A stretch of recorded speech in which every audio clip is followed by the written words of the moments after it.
using Blender and Photoshop in creating the game's 3D and 2D visual elements.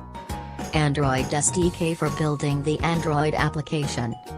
SQLite for local-based game storage.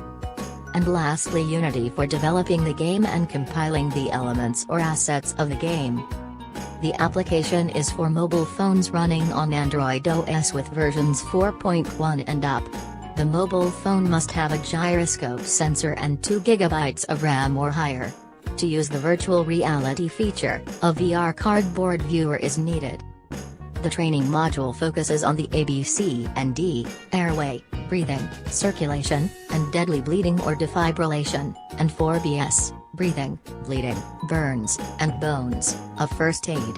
The module also shows the available first aid treatments and equipment that can be used in different situations.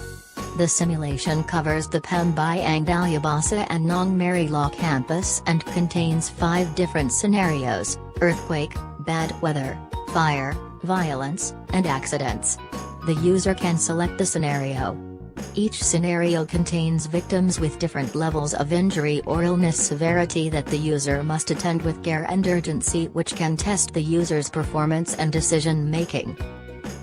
The injury and illness conditions present in the game are anaphylaxis, bleeding, bites and stings, bone fracture, burns, cardiac arrest, choking, concussion, cramps, dehydration, electric shock, heart attack, heat stroke, hyperglycemia and hypoglycemia, hypothermia, joint dislocation, poisoning, respiratory arrest, seizures, sprains and strains, stroke, and wounds.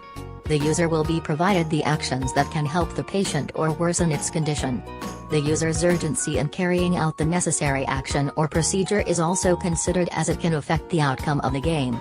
The user can also use the resources present in the scenario in executing some actions. The user's game score will depend on the effectiveness of the first aid performed and its outcome on the patient. Timeliness, decision-making, effectiveness, and knowledge of the user in providing first aid will be evaluated by the game. The simulation game has 3 different controls: the up-down left-right motion, the focus view and the action picker. No internet connection is required to play the game and a local-based storage is available for saving game progress.